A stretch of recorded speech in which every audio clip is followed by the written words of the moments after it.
Last time हमारा acid base और salts जो है ये कंप्लीट हो गया था। चलिए लिखिए जी, टाइट्रेशन की वर्डिंग लिखिए पहले। लिखें जी, पहला point, take 25 cm cube, take 25 cm cube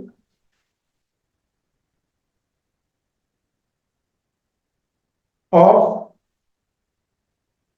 कौन सी चीज थी, सॉल्ट कौन सा था? Potassium hydroxide. अच्छा, potassium hydroxide, potassium hydroxide in a titration flask. ये मैं टाइट्रेशन की वर्डिंग लिखवा रहा हूं जो आप लोगों ने लिखनी होती है जी। Take 25 cm cube of potassium hydroxide in a titration flask, ये पहला पॉइंट है। दूसरा पॉइंट लिखें, एड इंडिकेटर, एड इंडिकेटर। तीसरा पॉइंट लिखें, titrate it, titrate it against nitric acid from burette till end point, till end point। लिख लिया? अगला पॉइंट लिखें, repeat the above process,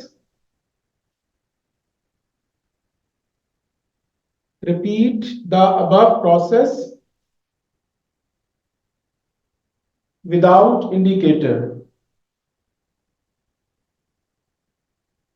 without indicator using same volumes, without indicator मैं आगे भी पता नहीं कितना लिखवा चुका हूं। रिपीट द अबव प्रोसेस, आप मोबाइल छोड़ दो बेटा।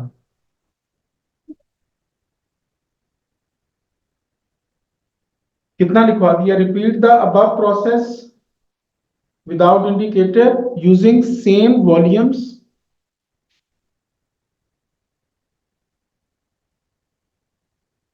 of potassium hydroxide, potassium hydroxide and nitric acid।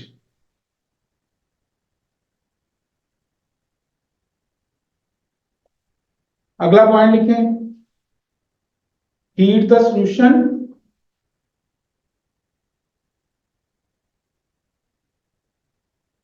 heat the solution till it become concentrated।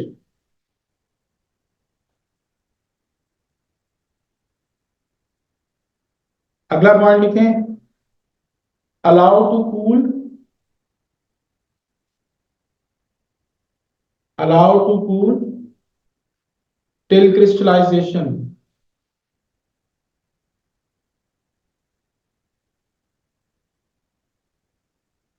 अगला पॉइंट लिखें, wash the crystals with distilled water,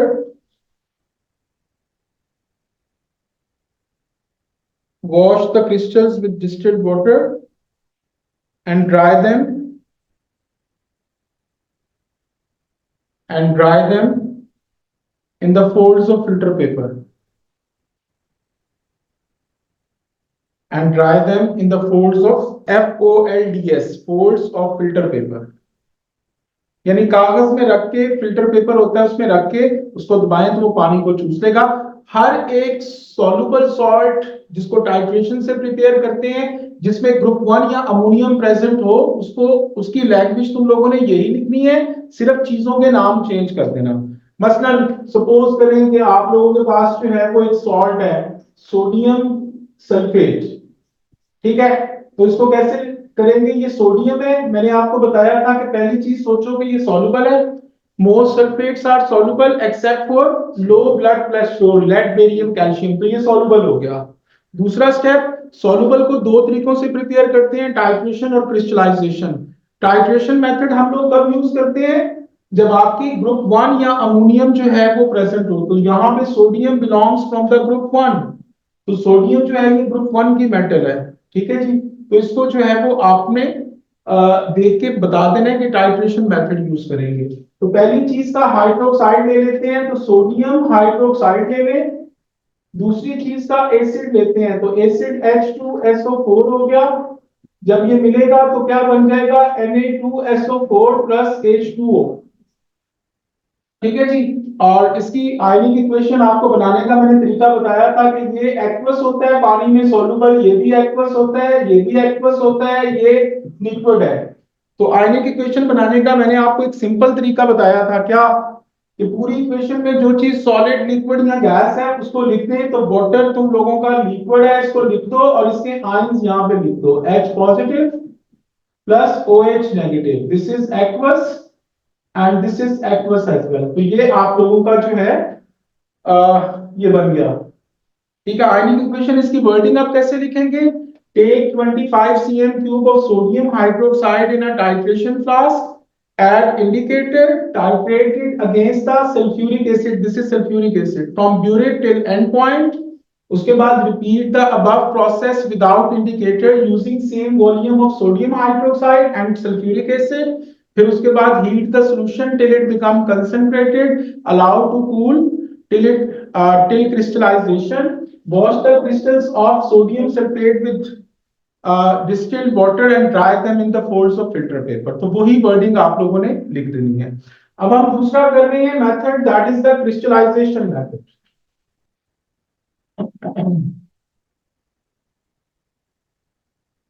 crystallisation method,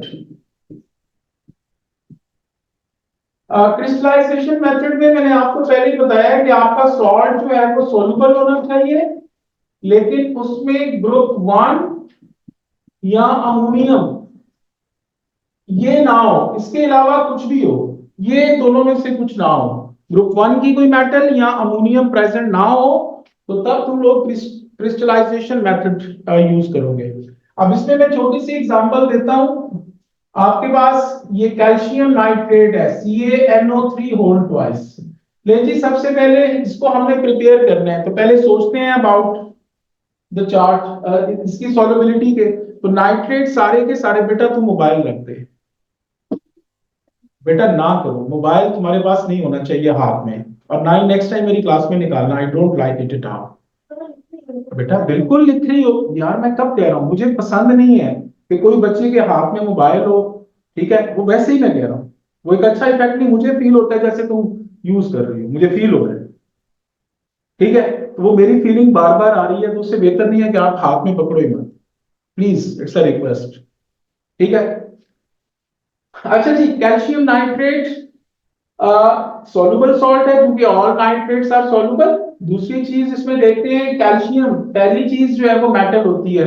तो पीरियोडिक टेबल आपको paper में given होता है, आप लोग देखेंगे ग्रुप 1 की मेटल्स कौन कौन सी होती हैं, lithium, sodium, potassium, rubidium, caesium, francium. ये बुक पीरियोडिक टेबल में लिखा होगा, मैं खुद से नहीं लिख रहा, और ना ही तुम्हें लर्न करने की जरूरत है। पीरियोडिक टेबल का ग्रुप 1 आप लोग देखें ना, ग्रुप 1 में ये एलिमेंट है, इनमें से कोई एलिमेंट आ रहा है, नहीं आ रहा, तो इसका मतलब है भाई ये क्रिस्टलाइजेशन मेथड से प्रिपेयर होगा। क्रिस्टलाइजेशन मेथड में हम लोग क्या करते हैं कि ये जो पहली चीज होती है, इस अकेली मेटल को भी ले सकते हैं, इस मेटल के साथ ऑक्साइड ऑक्सीजन को भी जोड़ सकते हैं, या इस चीज के साथ मेटल कार्बोनेट भी जोड़ सकते हैं। और याद रखें ये तीनों की तीनों जो चीजें हैं, they are insoluble in water, ये पानी में इनसॉल्युबल होती हैं जी। ठीक है, और ये जो दूसरी चीज है इसका हम लोग एसिड ले लेते हैं। ठीक है, तो पहली चीज का हम लोग, आप लोगों ने जब खुद से करना हो तो आई वुड सजेस्ट यू कि आप मेटल ऑक्साइड उठाया करो, मेटल अकेली मत उठाया करो, या मेटल कार्बोनेट उठा लिया करो। मेटल अकेली आपने तब तक नहीं उठानी जब तक उसने क्वेश्चन में नहीं लिखा हुआ। कई दफा पेपर में वो दे देता है कि कैल्शियम यूज करो, तो फिर तुम कैल्शियम यूज करना, अदरवाइज नहीं करना। अदरवाइज तुम लोग, ये कैल्शियम है तो इसका ऑक्साइड यूज करो या इसके साथ कार्बोनेट यूज करो। चलिए जी करते हैं, कैल्शियम, कैल्शियम ग्रुप 2 का, इसकी वैलेंसी +2 है, O की -2 है, तो ये फॉर्मूला बन गया CaO। ये सॉलिड है क्योंकि ये पानी में इनसॉल्युबल है, मैं पहले बता चुका हूं। दूसरी चीज एसिड, HNO3 ले लें, नाइट्रिक एसिड, ये एक्वस है। जब इनको आपस में मिक्स करेंगे HNO3 के मोल्स बना आई मीन आयंस बना लें, तो इसका पॉजिटिव इसके नेगेटिव के साथ ज्वाइन हो गया, ये क्या बन गया CaNO3 होल ट्वाइस। ठीक है जी, और ये H और O they would join with each other to form H2। ठीक है जी, so this is my dear students liquid, liquid, this is solid, this is aqueous and this is aqueous as well. ठीक है जी, अब आपने क्या करना है मेरे बच्चों, यहाँ पे जो चीजें सॉलिड या लिक्विड है उनको कुछ भी नहीं करना, जो एक्वस है सिर्फ उनके आयन बनाते हैं। तो ये H+1 NO3-1, कैल्शियम +2 NO3-2, ये नाइट्रेट नाइट्रेट से कट जाता है, तो पीछे क्या बचता है देखते जाएं जरा। ये calcium plus calcium oxide solid, और ये H पॉजिटिव है, इधर नाइट्रेट दो थे इधर भी दो लिख दो, तो ये 2H पॉजिटिव आ गया, ये aqueous is going to form calcium +2, this is also aqueous, और यहाँ पे वाटर लिक्विड वैसे का वैसे लिख दिया, तो ये इसकी आयनिक इक्वेशन बन गई है। आयनिक इक्वेशन में सॉलिड लिक्विड या गैस जो चीज होती है उसके आयंस नहीं बनाते हैं, चूंकि ये पानी में इनसॉल्युबल है तो इनसॉल्युबल चीज सॉलिड होती है जी। इसकी वर्डिंग हम लोग कैसे करेंगे और इसको परफॉर्म कैसे करेंगे, तुम लोगों ने एक बर्तन ले लेना है, दिस इज द बर्तन वेसल, ये आपके पास एक वेसल है। ठीक है जी, इसमें तुम लोग जो है वो एसिड डाल दो, एसिड तुम्हारे पास यहाँ पे कौन सा है HNO3 नाइट्रिक एसिड है, इसको कुछ मेजर करने की जरूरत नहीं है, नापने की जरूरत नहीं है, वैसे ही डाल दो अपनी मर्जी से जितना मर्जी। उसके बाद तुम लोग इसमें ये जो चीज है कैल्शियम ऑक्साइड, ये सॉलिड इसमें डालना है तुम लोगों ने, ये सॉलिड होता है, ये पानी में इनसॉल्युबल है, तो ये कैल्शियम ऑक्साइड सॉलिड इसमें डालना है। अगर सपोज करें और इसको डालना है तुम लोगों ने एक्सेस में। अब यहां पे अक्सर बच्चे जो क्वेश्चन पूछते हैं कि यार हमें कैसे पता चलेगा कि ये एक्सेस में है, एक्सेस का मतलब ज्यादा अमाउंट में है। यानी ये कैल्शियम ऑक्साइड मैंने इसके अंदर डाला, ये इसके साथ रिएक्ट करके ये बनाना शुरू कर देगा और पानी। अब सपोज करो ये अगर अंदर डिसॉल्व हो गया है, यानी ये सॉलिड था, ये डिसॉल्व होके फिनिश हो गया है, तो घबराने की जरूरत नहीं है, ऊपर से एक और कैल्शियम ऑक्साइड का पीस डाल दो। अगर वो भी डिसॉल्व हो गया एक और डाल दो, तब तक डालते जाओ जब तक वो डिसॉल्व होना बंद नहीं होता। समझ लगी है, जब वो डिसॉल्व होना बंद हो जाए इसका मतलब है भाई अब रिएक्शन कंप्लीट। उसके बाद जो वो बचा हुआ पीस नीचे है उसको तुम फिल्टर कर लो। ये जो सोल्यूशन है ये सॉल्ट और वाटर का सोल्यूशन है, इसको आप लोग बीट करो, ये कंसंट्रेटेड गाढ़ा हो जाएगा, इसको ठंडा होने के लिए रख दें, इसके क्रिस्टल्स बन जाएंगे, क्रिस्टल्स को निकाल के वहां से वॉश करें डिस्टिल्ड वाटर के साथ, और उनको भी कागज के पीसेस में फोल्ड्स और फिल्टर पेपर में रख के और ड्राई कर लीजिए। ठीक है जी, so this is about the crystallisation method. तो इसको मैं डिक्टेट करवा रहा हूं, इसको लिखते जाएं। Take nitric acid in a vessel, at excess of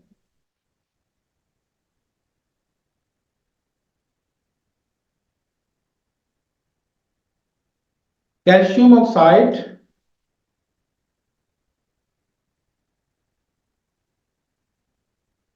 in it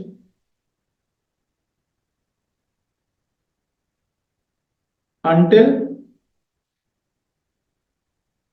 it is no more dissolving.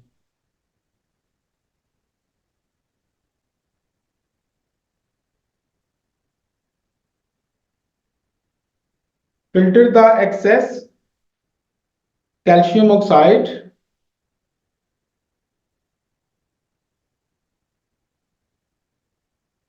filter the excess calcium oxide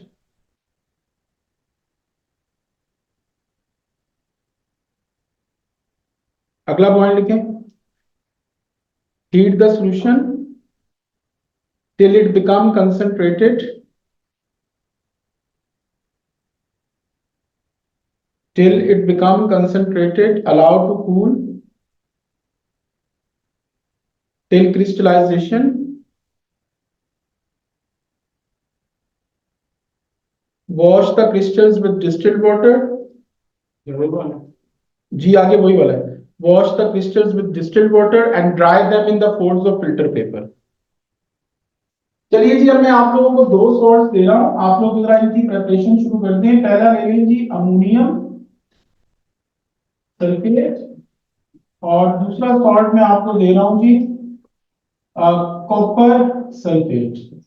चलिए जी, ये दो सॉल्ट्स किन किन मेथड से प्रिपेयर करेंगे, इनकी इक्वेशंस बना लें और उनकी वर्डिंग जो पुरानी लिखी हुई है उसी को देख के आप लोग जो है ना करते हैं। आप लोगों को मैं एग्जैक्टली 5 मिनट दे रहा हूँ, इक्वेशन तक आप लोग बना लें, बाकी वो जो पीछे लिखवाया है मैंने आपको उसी से देख के तुम लोग बोल दीजिएगा। हरिया 5 मिनट है।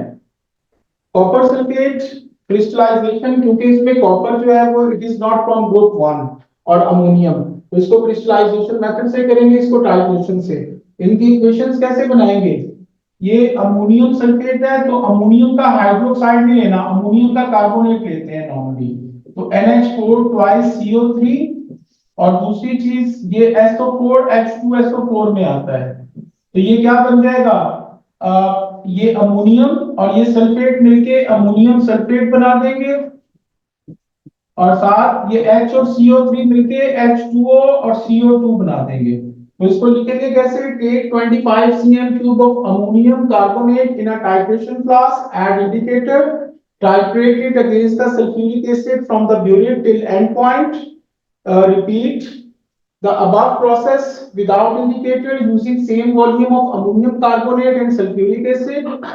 Heat the solution till it become concentrated. Allow to cool till crystallization. Wash the crystals with distilled water and dry them in the folds of filter paper. ये जो मैंने लैंग्वेज लिखवाई है इसको रट लो, ठीक है, यही लैंग्वेज तुम लोगों सर ने इसके आयंस बनाने इसके आयनिक इक्वेशन बनाने की, आयंस बनाने अगर आयनिक इक्वेशन बनानी भी है ना तो इसमें वाटर आपका लिक्विड है, कार्बन डाइऑक्साइड गैस है, तो इनको लिख के कार्बन डाइऑक्साइड गैस और वाटर, ठीक है जी, ये लिक्विड है, तो ये किन चीजों से बनते हैं, ये आपको यहां से पता चल जाएगा भाई, ये H और CO3 से बनते हैं, तो यहाँ पे H पॉजिटिव और CO3-2, ये एक्वस और ये एक्वस लिखो, बैलेंस कर लो तो ये आपकी बन जाएगी आयनिक इक्वेशन।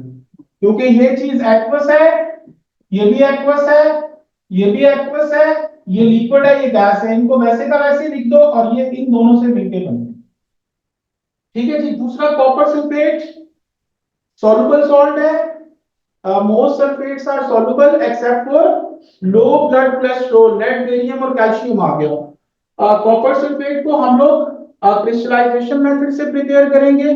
पहले बीकर में सल्फ्यूरिक एसिड लेने, उसमें एक्सेस ऑफ कॉपर ऑक्साइड तुम लोग डाल दोगे, ठीक है, उसी तरह इक्वेशंस वगैरह तो आप लोग खुद बना लेना, ठीक है जी, उसमें एक्सेस में कॉपर ऑक्साइड डाल देना, ठीक है, जब वो डिसॉल्व होना बंद हो जाए तो उसको जो एक्सेस अमाउंट है वो फिल्टर कर लो, heat the solution till it become concentrated, allow to cool, जो मैंने वर्डिंग आपको लिखवाई है वही सारी वर्डिंग आप लोग लिख दीजिएगा, ठीक है। घर से प्रैक्टिस करने के लिए मैं तुम लोगों को 3 सॉल्ट दे रहा हूं, ठीक है, एक इनसॉल्युबल होगा, 2 सॉल्युबल होंगे, और हर एक का डिफरेंट डिफरेंट मेथड है, तो आप लोग इनको लिख के प्रैक्टिस कर लीजिएगा ताकि आपको ये सॉल्ट्स जो है वो आ जाए। ये रब कर दूं बच्चों। So let's start with the salt analysis.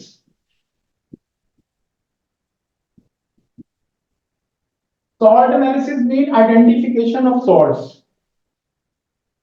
Salt analysis में क्या होता है मेरे बच्चों, ये देखें जी, ये आपके पास एक बर्तन है, यहाँ पे आपके पास ये कोई भी सॉल्ट पड़ा हुआ है, आप लोगों को वो कहता है कि बताइए कि इस सॉल्ट का नाम क्या है, ठीक है जी, आपको नहीं पता कौन सा सॉल्ट, और जरूरी नहीं कि जो घर में खाने वाला सॉल्ट है ये वो है, मैंने सॉल्ट आपको बताए हैं भाई, नाइट्रेट भी होते हैं, सल्फेट्स भी होते हैं, कितने ज्यादा सॉल्ट्स हैं, ठीक है, सॉल्ट कोई भी हो याद रखो कि वो आयनिक कंपाउंड होता है, और आयनिक कंपाउंड का मतलब कि उसमें पॉजिटिव आयन भी होंगे, ठीक है जी, और उसमें नेगेटिव आयन भी होंगे, ठीक है जी, तो उसमें दोनों चीजें होती हैं। अब पॉजिटिव आयन को हम लोग कैटाइन कैटाइन कहते हैं, और नेगेटिव आयन को हम लोग एनाइंस का नाम देते हैं जी। तो हमारे पास कैटाइंस के लिए जो है वो कुछ टेस्ट हैं, तो टेस्ट फॉर कैटाइंस, यानी पॉजिटिव आयंस। ठीक है जी। उसके लिए हम लोग क्या करते हैं कि दो टेस्ट ट्यूब ले लेते हैं, एक के ऊपर 1 और एक के ऊपर 2 लिख देते हैं। ठीक है जी। इन दोनों के अंदर ये थोड़ा थोड़ा सा सॉल्ट डाल देते हैं, ये सॉल्ट डाल के और उसमें पानी डाल देते हैं, यानी ये सॉल्ट है और दूसरा उसके अंदर क्या चीज डाल दी है, ये तुम लोगों ने वाटर डाल दिया है और इसको अच्छे तरीके से हिलाते हैं तो ये जो सॉल्ट है ये पानी में डिसॉल्व हो जाता है। तो आपके पास इस तरीके से जो चीज बन जाती है वो सॉल्ट नजर आना बंद हो जाता है और इसको हम कहते हैं एक्वस सॉल्यूशन ऑफ सॉल्ट। ठीक है जी। इसको एक्वस सॉल्यूशन ऑफ सॉल्ट का जो है वो आप लोग नाम देते हैं। ठीक है जी। अच्छा, अब एक्वस सॉल्यूशन ऑफ सॉल्ट आपका जो है वो यहां पे बन गया। अब आप लोगों ने क्या करना है, ये जो टेस्ट ट्यूब 1 है इसमें 5 to 10 ड्रॉप्स आप लोगों ने डालने हैं एक्वस सोडियम हाइड्रोक्साइड के। ये स्ट्रॉन्ग एल्कली है। ठीक है, एल्कली मैंने आपको पिछले चैप्टर में बताया है कि हर वो चीज जो पानी में डिसॉल्व होके और OH माइनस आयन प्रोड्यूस करे। ये दूसरी टेस्ट ट्यूब के अंदर तुम लोगों ने डाल देने हैं 5 to 10 drops of aqueous ammonia. ये तुम लोगों की वीक एल्कली है। ठीक है जी। एल्कली कोई भी हो वो पानी के अंदर OH माइनस आयन प्रोड्यूस करती है जी। ठीक है, आप लोग जरा चले जाओ पीछे एल्कली के ऊपर। याद करो मैंने बताया था कि सिर्फ ग्रुप 1 और ग्रुप 2 की मेटल के ऑक्साइड्स और हाइड्रोक्साइड्स पानी में सॉल्युबल हैं। उसके अलावा बाकी जितनी भी मेटल्स हैं उनके साथ जब ये हाइड्रोक्साइड लगेगा तो वो इनसॉल्युबल होंगे, तो वो प्रेसिपिटेट बनाएंगे। तो यहाँ पे अब दो काम हो सकते हैं, या तो प्रेसिपिटेट नहीं बनेंगे, प्रेसिपिटेट नॉट फॉर्म्ड, या तो नहीं बनेंगे। ठीक है जी, यहां पे प्रेसिपिटेट बनेंगे, प्रेसिपिटेट फॉर्म्ड। ठीक है जी। अगर तो प्रेसिपिटेट नहीं बनते तो आपका एक ही आयन हो सकता है जिसका नाम होता है अमोनियम, ये मौजूद हो सकता है। और अगर प्रेसिपिटेट बनेंगे तो इसको मैं कल की तफसील में आप लोगों को जो है ना यहां से शुरू करवाऊंगा। ठीक है, so that's it for today my dear students, have a nice time, take care, अल्लाह हाफिज।